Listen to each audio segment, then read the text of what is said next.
Hello അസ്സലാമു അലൈക്കും, welcome back my channel. കുറേ കാലമായിട്ടോ വീഡിയോസൊക്കെ ഇട്ടിട്ട് ഓരോ വീഡിയോ എടുക്കുമ്പോഴും ഒരു പേടിയാണ് കേട്ടോ. അതിൻ്റെ മെയിൻ കാരണം മറ്റുള്ളവർ എന്ത് വിചാരിക്കും, ഇത് തന്നെയാണ് മെയിൻ കാരണം. അവർക്ക് ഇഷ്ടപ്പെടുമോ അതോ അവരോട് ചോദിക്കണോ, അങ്ങനെ കുറേ ക്വസ്റ്റ്യൻസ് മനസ്സിൽ വരും കേട്ടോ. അങ്ങനെ ചിന്തിക്കുമ്പോൾ അത് ഓൾറെഡി അതേ സെക്കൻഡിൽ തന്നെ മറുഭാഗവും ചിന്തിക്കും, ഹേയ് അങ്ങനെ ഒന്നുമില്ല, എല്ലാം ഓരോ തോന്നൽ മാത്രം, നമ്മളെ ഇഷ്ടമല്ലേ നമ്മൾ ഫോൺ എടുക്കുന്നതൊക്കെയാണ്, അങ്ങനെയും തിങ്ക് ചെയ്തോ. പക്ഷേ എന്തോ വീഡിയോ പിന്നെയും ഈ ഒരു മൈൻഡ് സെറ്റാക്കിയിട്ട് പിന്നെയും വീഡിയോ എടുക്കുമ്പോൾ പിന്നെയും എന്തോ പോലെ. അതിൽ അധികവും അങ്ങനെ തിങ്ക് ചെയ്യാനുള്ള കാരണം നമ്മൾ അവരെ വീഡിയോ എടുക്കുമ്പോൾ ഓരോരുത്തരും നോട്ടങ്ങളുണ്ടല്ലോ, അത് നമുക്ക് ഭയങ്കരമായിട്ട് പറയും. ഇപ്പോൾ എന്തോ പറയില്ലേ ഇൻട്രോവേർട്ട്, അങ്ങനെ തന്നെ എനിക്കും തോന്നും, ഞാനൊരു അങ്ങനെ ആണെന്ന്. കാരണം അവർ നോക്കും, അവർക്കത് ഇഷ്ടപ്പെട്ടില്ലല്ലോ, എന്തോ പ്രശ്നമുണ്ട്, അപ്പം മെല്ലെ ഫോൺ താത്തും, ഇനി അവരെന്തെങ്കിലും വന്ന് ചോദിക്കോ, അങ്ങനെയൊക്കെ കുറേ പ്രശ്നങ്ങൾ ഓരോ വീഡിയോയിലും വരും കേട്ടോ. പിന്നെയും ധൈര്യത്തോടെ വീഡിയോ എടുക്കുന്നത് നമുക്ക് പേഴ്സണലായിട്ട് അറിയുന്ന കുറച്ച് ടീംസ് ഉണ്ടാവുമല്ലോ, അവരത് എടുത്താൽ കുഴപ്പമില്ല, ഞാൻ വീഡിയോ എടുക്കുന്നുണ്ട്, ഒരാളാണ്, ഞാനല്ലേ യൂട്യൂബിൽ ഇടാൻ വേണ്ടിയിട്ടാണെന്ന് അറിയുന്ന അവർക്ക് പ്രോബ്ലം ഉണ്ടാവില്ല.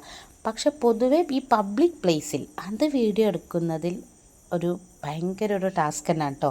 ചിലപ്പോൾ നമ്മൾ മൈൻഡ് ചെയ്യാതെ പോയാൽ മതി, അങ്ങനെ എനിക്ക് കുറച്ച് പേര് പറഞ്ഞു തന്നു, അത് നമ്മുടെ ഇഷ്ടമല്ലേന്ന്.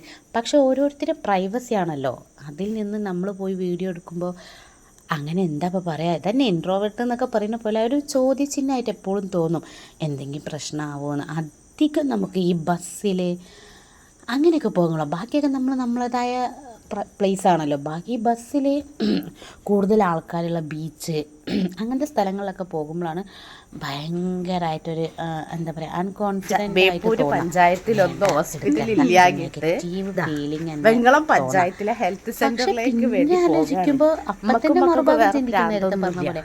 പക്ഷെ അങ്ങനെ നല്ലൊരു പേടി, വന്നവരും ഇവിടെ ഉള്ളവരൊക്കെ നേരെ ഹോസ്പിറ്റലിലേക്ക് പോകും. Bus travel ചെയ്യുമ്പോഴാണല്ലോ.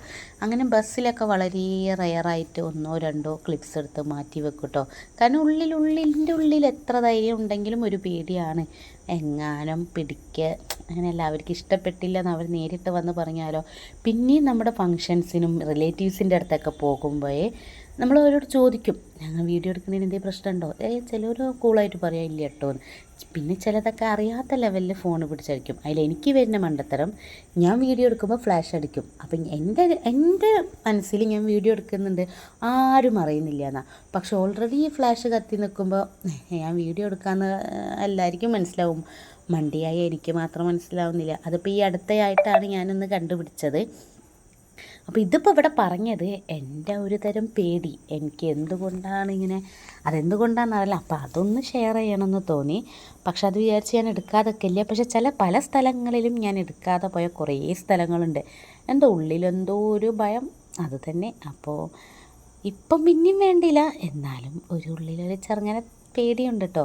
എന്തെങ്കിലും ആരെങ്കിലും പറയാം, അധികം നമുക്ക് ചില ആൾക്കാരെ നോട്ടം നമുക്ക് പേടിയാവും, ഞാൻ വീഡിയോ എടുക്കുന്നത് കണ്ടിട്ടാണോ നോക്കുന്നത്, അങ്ങനത്തെ ഒക്കെ ഒരു ചിന്താഗതി വരും. അപ്പോൾ അങ്ങനെ ഇവിടെ ഈ ഒരു ഇതിൽ പറയണമെന്ന് തോന്നി പറഞ്ഞു. അപ്പോൾ പോയത് ഇത്താത്തൻ്റെ വീട്ടിലേക്കാണ്. കാരണം ഈ ഇത്താത്തനെയും മക്കളെയും എൻ്റെ വീഡിയോയിൽ എല്ലാവരും കാണുന്നത് തന്നെയാണ്. അവിടെ പോയി ഈ പനിയായിക്കൊണ്ട് പോയിട്ട് അവിടെ ഉള്ളവർക്കും സുഖമില്ല, എനിക്കും മക്കൾക്കും ഇല്ല. നേരെ അവിടുത്തെ ഹെൽത്ത് സെൻറ്ററിൽ പോയി ഒന്ന് കാണിച്ചു. പിന്നെ തിരിച്ച് ഞങ്ങൾ അങ്ങോട്ട് തന്നെ വന്ന് അതവിടെ കഴിഞ്ഞു. കാരണം ഇത്താത്തൻ്റെ വീടാണ്, ഭർത്താവിൻ്റെ വീടൊക്കെ അവിടെ തന്നെയാണ്. ആദ്യമായിട്ടാണ് അവിടെ മൊത്തമായിട്ടൊന്നിങ്ങനെ കാണുന്നത്, ഹെൽത്ത് സെൻറ്ററും ഒക്കെ ആയിട്ട്. പിന്നെ ഫുഡ് അടിയും പിന്നെ ഗുളിക അതെല്ലാവർക്കും ഉണ്ട്, ഇവിടുത്തെ രണ്ടാക്കും, ഞാൻ പോയ എനിക്കും മക്കൾക്കും, അങ്ങനെ എല്ലാവർക്കും കൂടിയായിട്ട് നമ്മൾ പോയി ഗുളിക കുടിക്കൊക്കെ കഴിഞ്ഞിട്ടോ. പിന്നെ പിറ്റേന്നാണ് എല്ലാവരും ഉറങ്ങുമ്പോൾ തന്നെ നല്ല നേരം വെക്കും. അത് പൊതുവേ അങ്ങനെയാണല്ലോ, എവിടെയാണോ ഒത്തുകൂടുന്നത് പിന്നെ ഫുള്ള് സംസാരമാണല്ലോ.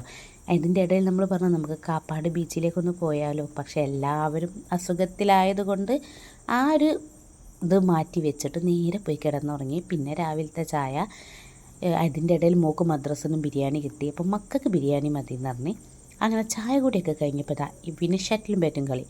ഇത് പണ്ടൊക്കെ കളിക്കാൻ എന്തൊരു ഇഷ്ടമായിരുന്നു, ഇപ്പം എന്താ അറിയില്ല, ഒന്നിനോടൊരു മൂഡില്ല.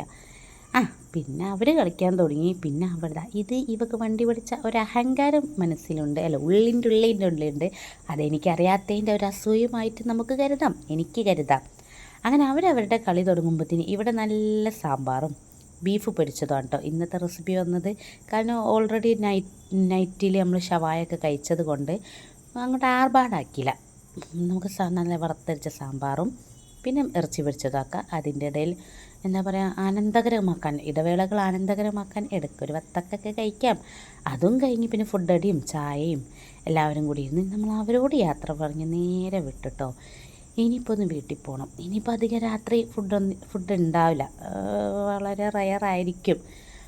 അങ്ങനെ ഞാനും മക്കളും കിടന്ന്. പക്ഷേ അദ്ദേഹം ഒരു എന്താ പറയുക, അതിന് മിൽക്ക് അവിൽ മിൽക്ക് എന്തായാലും അതും വാങ്ങിക്കൊണ്ടുവന്നിട്ടാണ് കേട്ടോ ഞങ്ങൾ കഴിച്ച്. ഞാനല്ല, സിയാദ്ക്കാക്ക് കഴിച്ച്. അപ്പം ഞാൻ പറഞ്ഞു വന്നത് ഇത് തന്നെയാണ്. എല്ലാവർക്കും അങ്ങനെ ഉണ്ടോ, അല്ലെങ്കിൽ ഞാൻ തുടക്കക്കാരി ആയതുകൊണ്ടാണോ എന്നെനിക്കറിയില്ല. അതിൻ്റെ ഇടയിൽ നമ്മുടെ വണ്ടിക്ക് നല്ല പണി കിട്ടിട്ടോ. ആരോ എവിടെയോ കിടന്ന ചാക്ക് വണ്ടീൻ്റെ ടയറിൻ്റെ ഉള്ളിൽ കുടുങ്ങി. അപ്പോൾ എന്തായാലും വീഡിയോ ഇഷ്ടപ്പെട്ടാൽ എല്ലാവരും സപ്പോർട്ട് ചെയ്ത് സബ്സ്ക്രൈബ് ചെയ്യണം. Tata bye bye, see U.